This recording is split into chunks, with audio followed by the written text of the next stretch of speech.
That has got to be one of the best views of any Grand Prix track. Well, there's nothing like it. Amazing.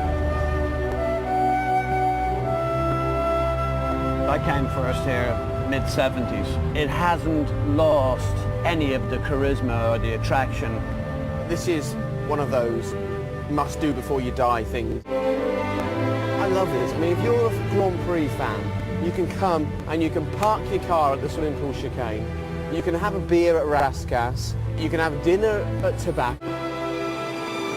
Of all the Grand Prix, this is the one the drivers would love to have in the CV because of the history of this place, because there's something special about a street track. The Monaco Grand Prix will be here long after we've gone. There is nothing else like it.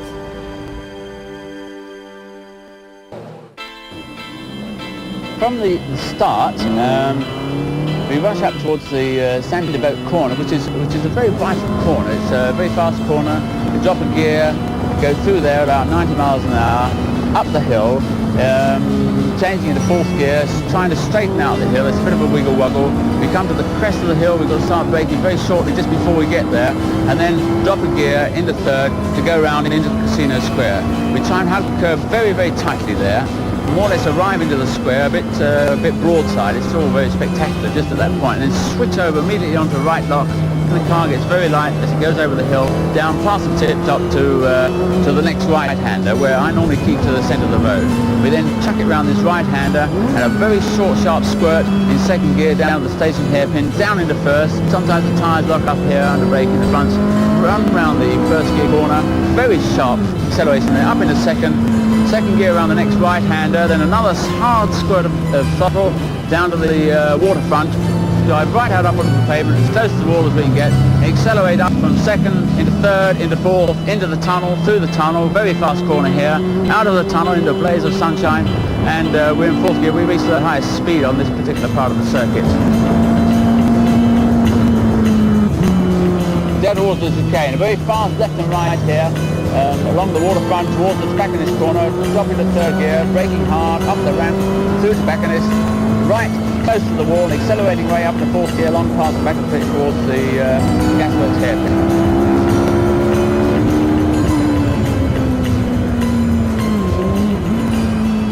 Drop right from fourth into first, took around and accelerate away from up to second, up to third, then back towards Sandy Boat again. The story of qualifying was this frightening accident for the 21-year-old Mexican Sergio Perez, who lost control of his Sauber over the bumps on the exit of the tunnel. It's one of the fastest parts of the track, normally taken at 170 miles an hour. Perez was knocked unconscious and suffered concussion, but despite an agonizing delay while he was removed from the car, Sergio escaped any fractures or serious injuries. The car's a write-off, and Sergio will miss today's race as he recovers in hospital. The accident was set 3/4 of the way through the final part of qualifying. Vettel away from pole, Button covering his ground quite early on, but can Webber get up the inside? And once again Alonso's left off the line and up into third place. Look at the lead that Vettel's got already. Schumacher coming up the inside there, taking Hamilton at the hairpin. And what's this then? This is tyres that are not ready to go on. So unusually we see a mistake from Red Bull.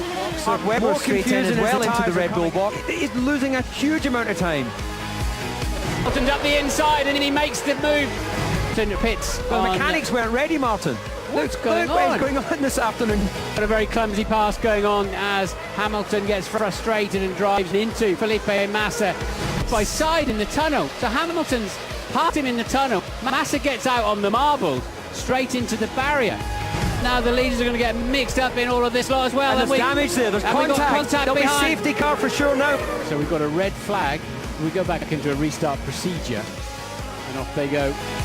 Ricardo's turned in and Hamilton bouncing. Now surely that's another penalty for Lewis Hamilton, isn't it?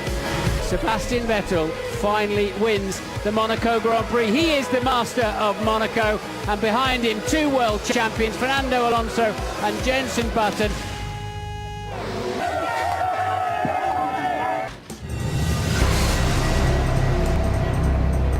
You know what, I've been to the stewards, out of 6 races, I've been to the stewards 5 times. Hamilton gets frustrated and drives into Felipe Massa. I was quite a lot quicker than Massa. I went up the inside and the guy turned so early and just turned into me. and of course I get the penalty. And then I went up the inside of Maldonado. Now surely that's another penalty for Lewis Hamilton, isn't it? He turned in a good car length too early and crashed into me. I mean, it's just ridiculous, man. I mean, these drivers. Sorry, I'm going to have to add another negative. What happened in the pit stop when you came in and the team didn't seem ready at one point? Good afternoon from Monte Carlo in glorious weather. It is something special to race here, you know, it's tight, no room for error. The circuit is surrounded by walls, houses, lampposts, telegraph poles, barriers, the sea, and nightclubs. Monaco, baby, yeah! In this race you don't get any more points than any other race, but it's one you definitely have to win. I just love driving the car here. It's just the coolest thing. It is one of the most demanding circuits of its type in the world. The history has a huge part. So many amazing things have happened here in the past. I think we've had some phenomenal fights here with legend drivers. Ayrton Senna wins at Monaco. Monaco's always been the place of glamour. All the pretty girls come over from Italy. It's one that you'll look back at and smile every time you think of winning the Monaco Grand Prix.